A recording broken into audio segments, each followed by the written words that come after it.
ఈరోజు మర్రిపూడి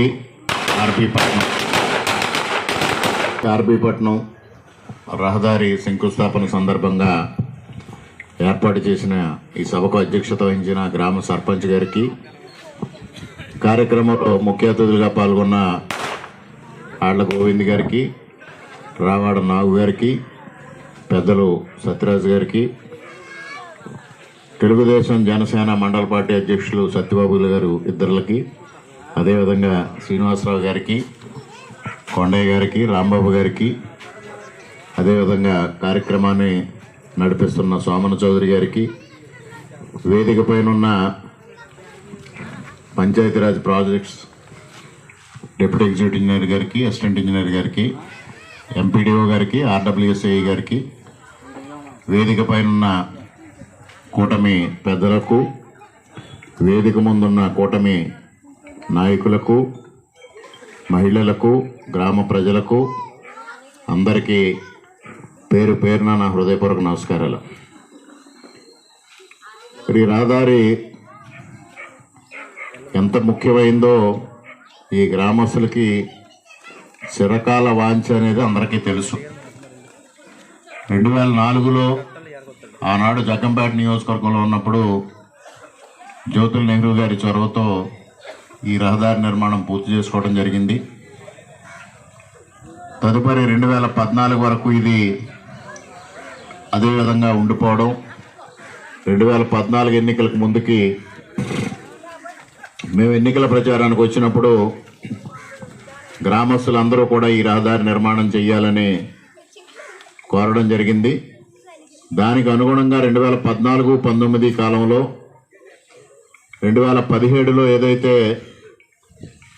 శ్రీ నారా లోకేష్ గారు పంచాయతీరాజ్ శాఖ మంత్రులుగా బాధ్యతలు స్వీకరించిన తర్వాత ఈ రోడ్డుకి ఆ రోజు ₹1 కోటి నిధులు పంచాయతీరాజ్ శాఖ ద్వారా మంజూరు చేయించడం జరిగింది. దానికి సంబంధించి టెండర్స్ ప్రక్రియ పూర్తి కావడం, కాంట్రాక్టర్ అగ్రిమెంట్ కూడా పూర్తి కావడం, ఇక్కడ శంకుస్థాపన కార్యక్రమం కూడా మనం చేసుకోవడం జరిగింది. ఆ రోజు నారా లోకేష్ గారు మంత్రిగా చేపట్టిన తర్వాత దాదాపుగా మనకు నియోజకవర్గంలో 7 రోడ్లు ఇచ్చారు. అందులో మరొకటి ప్రధానమైంది రంగంపేట గండేపల్లి, అది ₹2 కోట్ల, ఇది ₹1 కోటి. రామవరం రాయవరం ₹1 కోటి, బలభద్రపురం కానేడు ₹1 కోటి, సారీ 2 కోట్లు. ఈ విధంగా మొత్తంగా 7 రోడ్లను ఆ రోజు మంజూరు చేయడం జరిగింది. అదేవిధంగా 2018లో సీసీ రోడ్ల నిర్మాణం కోసం కానీ ఇతరతర అభివృద్ధి కార్యక్రమాల కోసం కానీ ఆనాడు ₹100 కోట్ల, అప్పటికే మనం 700-800 కోట్ల రూపాయలు అభివృద్ధి కార్యక్రమాలు ఆ 4 సంవత్సరాల్లో చేసుకోవడం జరిగింది. మరలా ఆ రోజు 2018లో ₹100 కోట్ల పనులను మంజూరు చేయించుకోవడం, వాటికి సాంకేతిక నిబంధనల ప్రకారంగా టెండర్ల ప్రక్రియ అన్నీ పూర్తి కావడం, ఆ తదుపరి 2019లో వైఎస్ఆర్ ప్రభుత్వం అధికారం చేపట్టడం, ఇక్కడ డాక్టర్ సత్య సూర్యనారాయణ రెడ్డి గారు శాసనసభ్యులుగా గెలవడం జరిగింది. వారికి గత ప్రభుత్వ ఆనవాళ్లు, రామకృష్ణారెడ్డి జ్ఞాపకాలు ఉండకూడదు అనే ఒక ఆలోచనతో ఆ ₹100 కోట్ల ఆ రోజు రద్దు చేయించడం జరిగింది. ఆ ₹100 కోట్ల రద్దు చేయించిన పనుల్లో ఈ మర్రిపూడి ఆర్బీపట్నం ₹1 కోటి కూడా రద్దు చేయించడం జరిగింది. మరి రద్దు చేయించిన వ్యక్తి సమర్థత ఉంటే తర్వాత దాన్ని మంజూరు చేయించి ఆ పనిని పూర్తి చేయాలి. కనీసం 100 కోట్లలో ₹1 కోటి కూడా ఆ రోజు తిరిగి మంజూరు చేయించలేని అసమర్థమైన వ్యక్తి ఎవరైనా ఉన్నారంటే మాజీ శాసనసభ్యులు. మరి ఇవాళ ఆయన వీడియోలు రోజుకో వీడియో చేస్తూ ఉంటారు. మరి మరలా 5 సంవత్సరాలు ఈ రోడ్డుకి మోక్షం లేదు. రంగంపేట గండేపల్లి రోడ్డుకి అయితే ₹1,30,00,000 పని పూర్తి చేయడం కూడా జరిగింది. పని పూర్తి చేసిన తర్వాత ఆ 70 లక్షలు క్యాన్సిల్ చేశారు. ఆ పూర్తవుతున్న రోడ్డును కూడా అస్తవ్యస్తంగా పూర్తి చేయడంతో అది మరలా ఇవాళ వర్క్ శాంక్షన్ చేయాల్సిన పరిస్థితి ఏర్పడింది. రాయవరంకి ఆ రోజు 2 కోట్ల రూపాయలు శాంక్షన్ ఇస్తే 80 లక్షల పని పూర్తి అయిన తర్వాత దాన్ని రద్దు చేశారు. కనీసం పాదచారులు కూడా నడవడానికి వీలు లేని పరిస్థితిలో ఉంటే మరలా ఇవాళ 1,50,00,000 దానికి శాంక్షన్ చేసి పని కూడా పూర్తి చేయించడం జరిగింది. ఇక ఇన్ని కబుర్లు చెప్పిన వ్యక్తి కనీసం కాకినాడ రాజమండ్రి కెనాల్ రోడ్డు ఆనాడు మనం 2014-19లో అధికారంలో ఉండగా అప్పటికి ట్రాన్స్ట్రాయ్ కంపెనీ చేతులెత్తేసిన పరిస్థితుల్లో ముఖ్యంగా ప్రయాణికులకు వాహనదారులకు ఇబ్బంది లేకుండా ఉండాలని 9 కోట్లు మంజూరు చేసి ప్యాచ్ వర్క్ చేస్తుంటే రోడ్ అంతా ఫ్లెక్సీలు పెట్టుకున్నారు. నా వల్ల ఈ నిధులు మంజూరు అయ్యాయి. 2019 నుంచి 24 వరకు అధికారంలోకి వచ్చిన తర్వాత కనీసం దానిపైన 9 పైసలు కూడా ప్యాచ్ వర్క్ చేయించలేని అసమర్థులు ఎవరైనా అన్నట్టు వారే. మరి వాళ్ళ అధికారంలోకి వచ్చిన తర్వాత మొట్టమొదటిగా ఆ రోడ్డుకి 7 కోట్ల రూపాయలు ప్యాచ్ వర్క్ కోసం మంజూరు చేయించి ప్యాచ్ వర్క్ పూర్తి చేయడమే కాకుండా ఇవాళ అనపత్తి నుంచి బెక్కవోలు వరకు మరలా ఒక లేయర్ వేయడం కోసం మరలా 7 కోట్ల రూపాయలు మంజూరు చేయడం జరిగింది.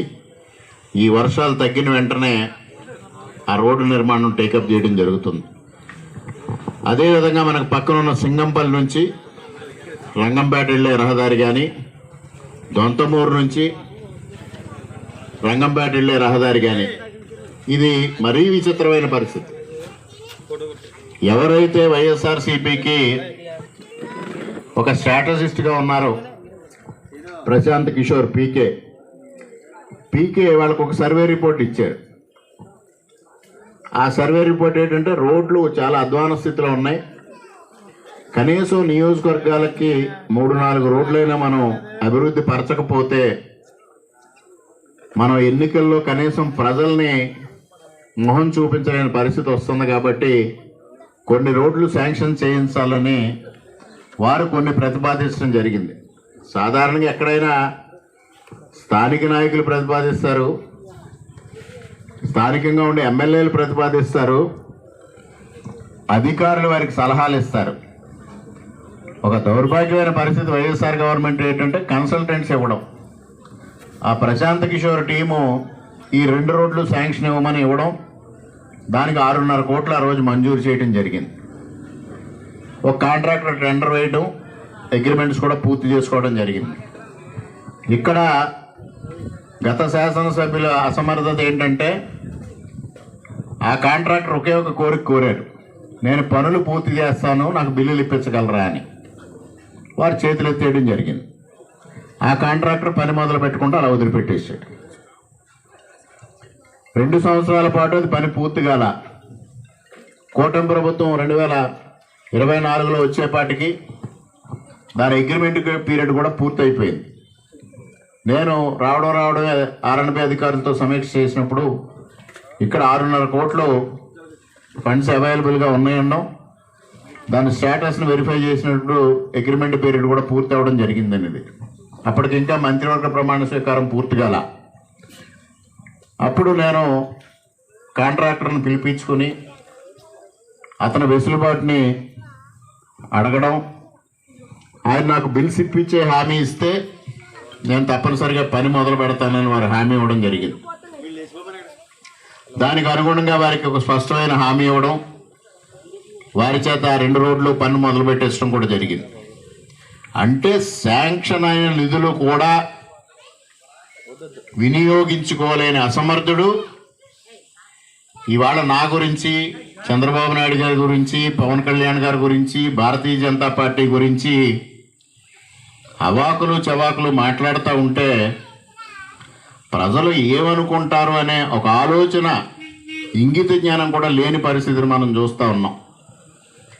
5 సంవత్సరాలు పదవి ఇస్తే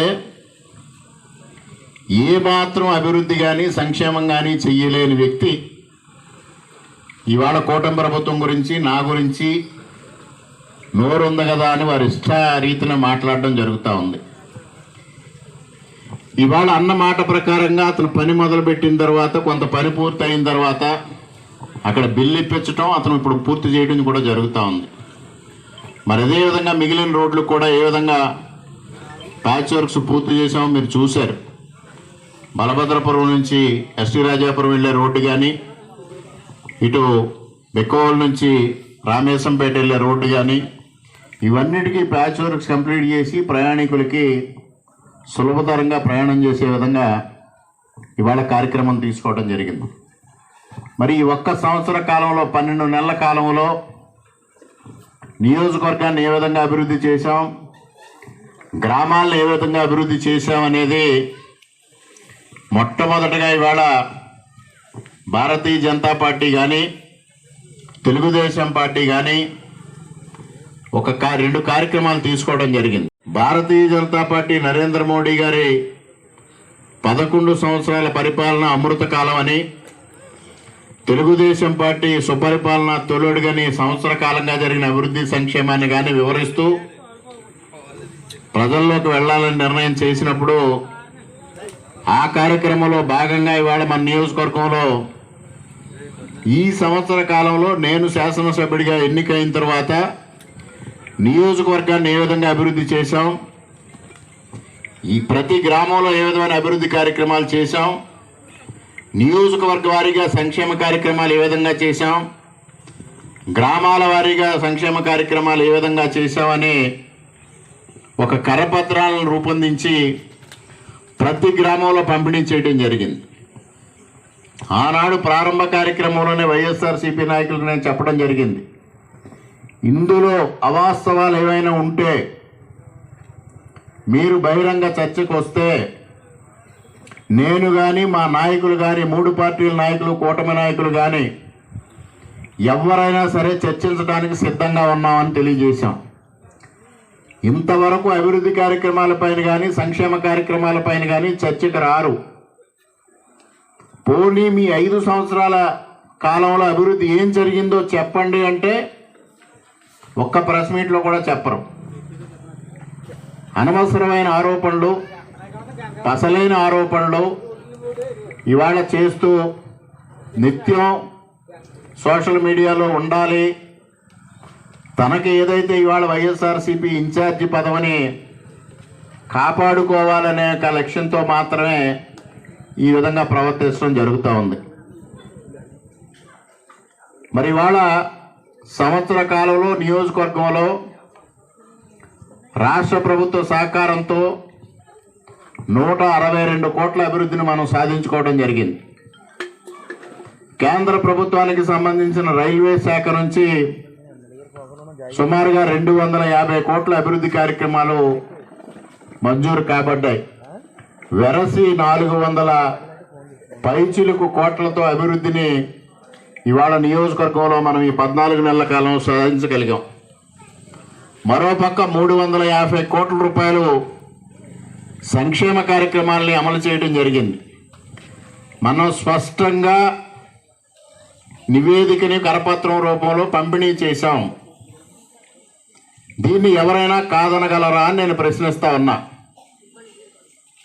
ఇవాళ ఈ రోడ్డు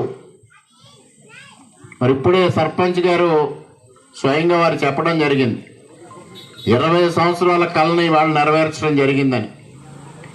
ఇదే విధంగా 2014-19 మధ్యకాలంలో నేను శాసనసభ్యుడిగా ఉండగా 40 ఏళ్ల కళలు 2, ఒకటి ఈలకొలం నుంచి కోటపాడు వెళ్ళే రహదారి, మరొకటి ఎస్టీ రాజాపురంలో వారి ఇంటర్నల్ రోడ్ని అభివృద్ధి పరచాలనేది, అంటే ఏడీబీ రోడ్ నుంచి ఆర్ఎండ్బి రోడ్డు వరకు. అవి 40 సంవత్సరాల నుంచి కలగా మిగిలిపోయిన నేపథ్యంలో ఆ రోజు ఆ రెండింటినీ పూర్తి చేయడం జరిగింది.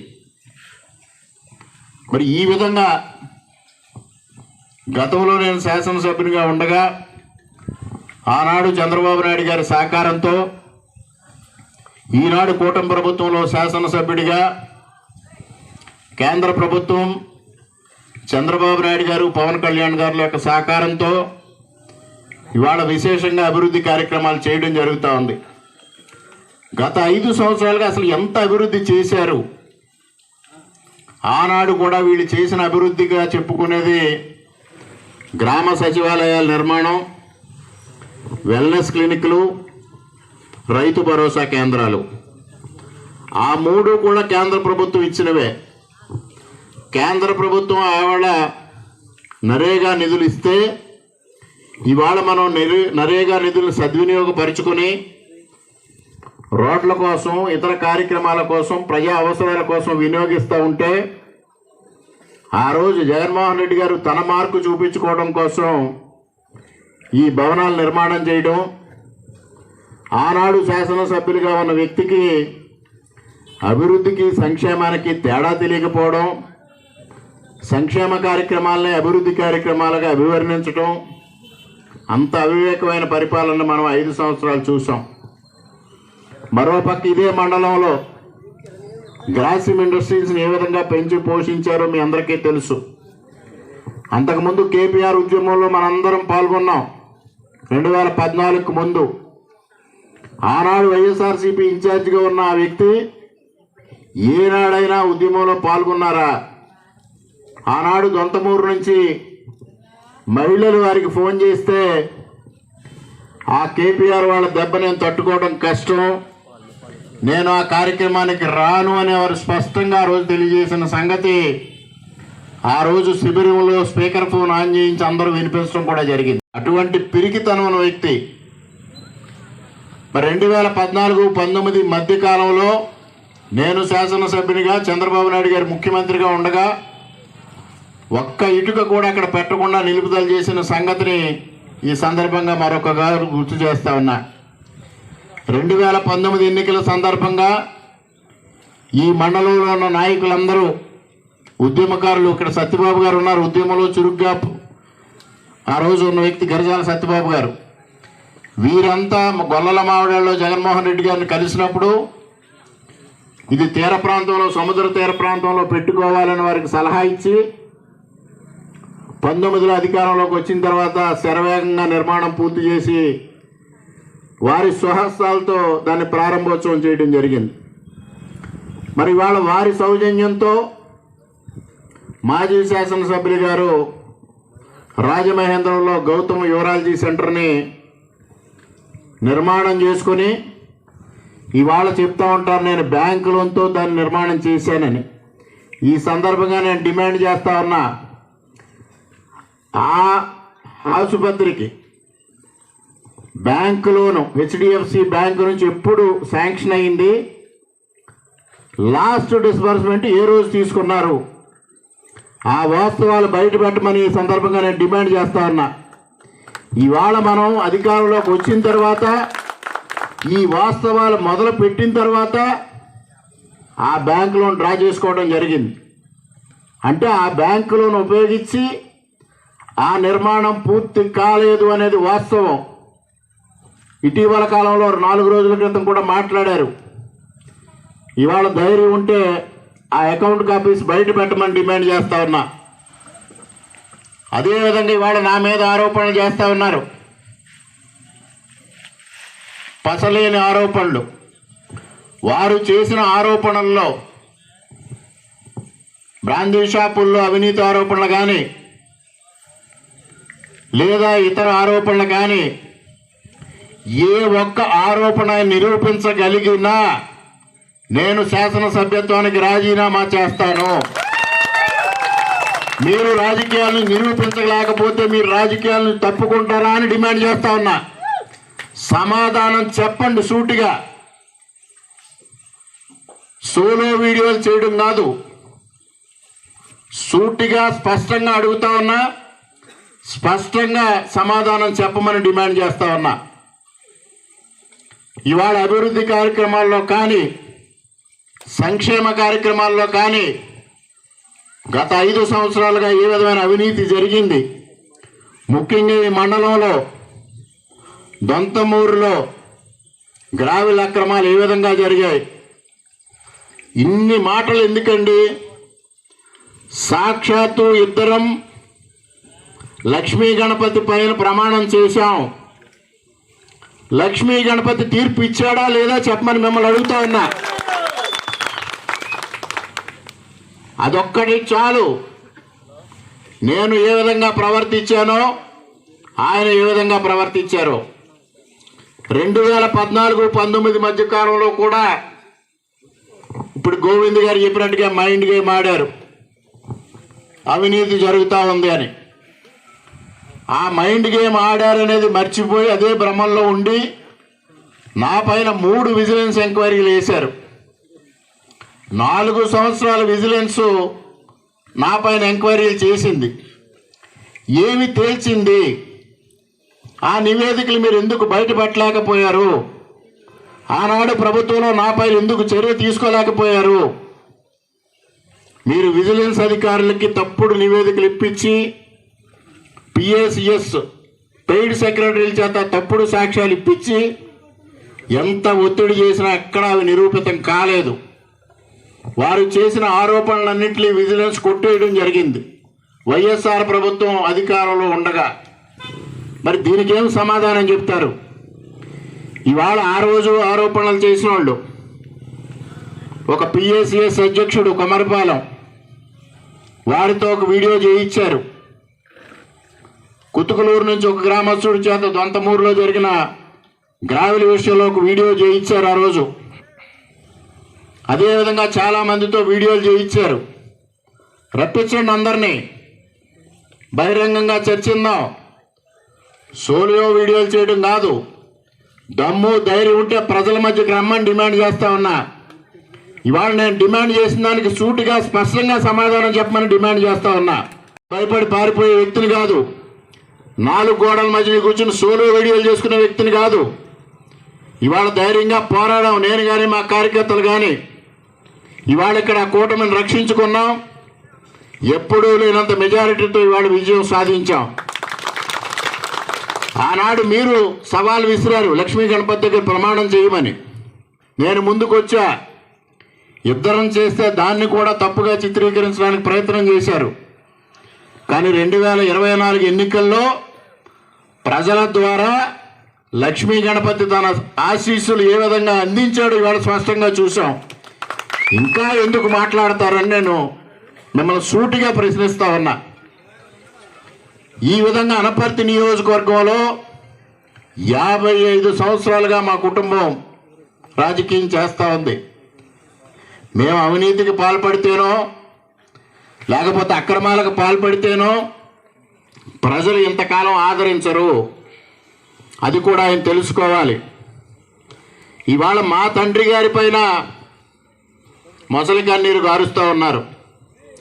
మరి మీరు శాసనసభ్యులుగా ఉండగా రామవరం పిహెచ్సి ప్రారంభోత్సవ కార్యక్రమంలో మూలారెడ్డి గారు అవినీతి పరుడని మాట్లాడలేదా మీరు?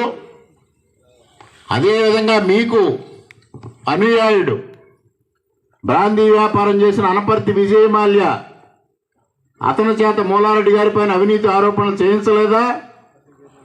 సాక్షాత్తు మూలారెడ్డి గారి పేరు జన్మభూమి కార్యక్రమం కింద 5 లక్షల రూపాయలు మా కుటుంబం ప్రభుత్వానికి చెల్లించి అధికారికంగా రామవరం గ్రామ పంచాయతీ భవనానికి పేరు పెడితే ఆ పేరు అర్ధరాత్రి పూట మీరు తొలగించలేదా? 38 ఎకరాల అనపర్తి కొత్తూరులో మూలారెడ్డి గారు సేకరణ చేస్తే ఆ కాలనీలో ఒక వీధికి మూలారెడ్డి గారి పేరు పెట్టి ఆయన అవమానిస్తారా? మూలారెడ్డి గారినే కాదు, దివంగత నేతలు పడాల అమ్మిరెడ్డి గారిని కానీ, తేతలి రామారెడ్డి గారు, స్వయంగా మీ పెరమావ గారు, వారిని కూడా అవమానించడానికి ప్రయత్నం చేసిన వ్యక్తులు మీరు. మీరు ఇవాళ మొసలి కన్నీరు గారుస్తూ రాజకీయం కోసం రోజుకో మాట మాట్లాడే మీ వికృత స్వరూపాన్ని ప్రజలు గమనిస్తూ ఉన్నారని తెలుసుకోమని హెచ్చరిస్తూ ఉన్నా. ఈ సందర్భంగా ఇవాళ ఏం చేశారండి మీరు? 5 సంవత్సరాలు అభివృద్ధి చేశారా, సంక్షేమం చేశారా?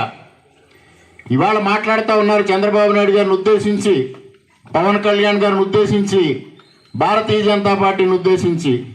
మీకు ఏం అర్హత ఉందని అడుగుతా ఉన్నా. ఇవాళ సంవత్సర కాలంలో ఏ విధమైన సంక్షేమం జరిగింది? తల్లికి వందనం 10,000 కోట్లు ఒకే ఒక్క రోజు. జూన్ 12వ తేదీన 47 లక్షల మంది పిల్లలకి ఒకే ఒక్క రోజున 10,000 కోట్ల రూపాయల అకౌంట్లో డిపాజిట్ చేయడం జరిగింది. మీరు చేసిందంతా మీరు 42 లక్షలతో 42 లక్షల మంది లబ్ధిదారులతో 5,000 కోట్ల రూపాయలు చెల్లించారు. మీ దానికన్నా ఇవాళ డబల్ రెట్టింపు ఇవాళ కూటమి ప్రభుత్వం అమలు చేయడం జరిగింది. ఇవాళ కూటమి ప్రభుత్వం ప్రతి నెల 3,200 కోట్లు పెన్షన్ల కింద చెల్లించడం జరుగుతూ ఉంది సంవత్సరానికి. అంటే 5 సంవత్సరాలకి 1,80,00,000. తల్లికి వందనం 5 సంవత్సరాలకి 50,000 కోట్లు, వెరసి 2,30,000 కోట్లు. మీరు చేసిన సంక్షేమానికి మేం చేసిన సంక్షేమానికి చర్చకి సిద్ధమని అడుగుతా ఉన్నా. ఇవాళ అన్నదాత సుఖీభవ, పిఎం కిసాన్, ఆ రోజు మీరు రైతు భరోసా కేంద్రం కింద రైతు భరోసా కింద 15,000 ఇస్తా అన్నారు. మీరు ఇచ్చింది ఏం చేశారు? కేంద్ర ప్రభుత్వం ఇచ్చే 6,000కి మీరు 7,500 జమ చేసి 13,500 ఇచ్చి చేతులు దులుపుకున్నారు. ఇవాళ అలా కాదు. ఇవాళ ప్రభుత్వం వచ్చిన తర్వాత కేంద్ర ప్రభుత్వం 6,000 3 విడతలుగా ఏదైతే ఇస్తా ఉందో ప్రతి విడతకి 5,000 రూపాయలు జమ చేసి 20,000 రూపాయలు ఇవాళ రైతుకు చెల్లించే కార్యక్రమాన్ని మొన్న శ్రీకారం చుట్టడం జరిగింది. ఒక్క మన నియోజకవర్గంలో ఆ రోజు 17 కోట్ల రూపాయలు 23,000 మంది రైతులకు జమ చేయడం జరిగింది. ఏం మాట్లాడుతూ ఉన్నారు? మీకు సంక్షేమానికి అభివృద్ధికి తేడా తెలియదు, పరిపాలనకి ప్రతిపక్షానికి తేడా తెలియదు. ఏదో పదవి కావాలి. ఇవాళ పదవి ఇబ్బందుల్లో పడింది. ఎప్పుడైతే బెక్కవోలు మండల ప్రజా పరిషత్ భారతీయ జనతా పార్టీ వశమైందో అధిష్టానం నుంచి హెచ్చరింపులు. అనపర్తి నియోజకవర్గంలో ఒక మండల ప్రజా పరిషత్ పోవడం అంటే సామాన్యం కాదు అని పైనుంచి హెచ్చరింపులు వస్తే ఇవాళ ఉనికి కాపాడుకోవాలి. అక్కడ జగన్మోహన్ రెడ్డి గారు ఉనికి కాపాడుకోవటం ఒక విధమైన ఆరాటం, ఇక్కడ ఇన్ఛార్జి పదవి కాపాడుకోవడానికి ఈయన ఆరాటం. ఇద్దరు ఏం మాట్లాడుతున్నారో ఎవరికీ తెలియదు. జగన్మోహన్ రెడ్డి గారు రప్ప రప్ప అంటారు, ఈయన అంతకన్నా దారుణమైన పదాలు ఈయన వాడుతూ ఉంటారు. సామాన్యుడు కూడా, చదువులేని వ్యక్తి కూడా ఉచ్చరించిన పదాల్ని ఒక సైన్స్ పోస్ట్ గ్రాడ్యుయేట్ మాట్లాడటం అంటే సభ్య సమాజానికి వారు ఎంత దూరంగా ఉన్నారో అర్థమవుతా ఉంది. వారికి పోస్ట్ గ్రాడ్యుయేషన్ ఎలా జరిగిందో కూడా ఎవరికి తెలియదు అనడానికి ఒకటే ఒకటి ఉదాహరణ. ఇక్కడ గ్రాసిమ్ ఇండస్ట్రీస్ పబ్లిక్ హియరింగ్ జరిగింది. ఆ ఇండస్ట్రీ వచ్చే ప్రోడక్ట్స్ ఏ విధమైన ఎఫ్లుయెన్స్ క్రియేట్ చేస్తున్నాయి, దానివల్ల వచ్చే నష్టాలు ఏంటని నేను వివరిస్తే ఆయన నాడు శాసనసభ్యుడిగా చివరిలో మైకి తీసుకొని రామకృష్ణారెడ్డి ఎంతసేపు పొల్యూషన్ అని అరగంట ఉపన్యాసం చెప్పడం జరిగింది. నేను ఒకే ఒక ప్రశ్న వేస్తా ఉన్నా, ఇక్కడ చిమ్నీలోంచి పొగ వస్తుందా లేదా చెప్పండి అన్నారు. చిమ్నీలోంచి పొగ రాకపోతే వాతావరణం కలుషితం అవ్వటం లేదు అని జ్ఞానం ఉన్న వ్యక్తిని ఏ విధంగా సంబోధించాలో ఎవరికీ అర్థం కాని పరిస్థితి.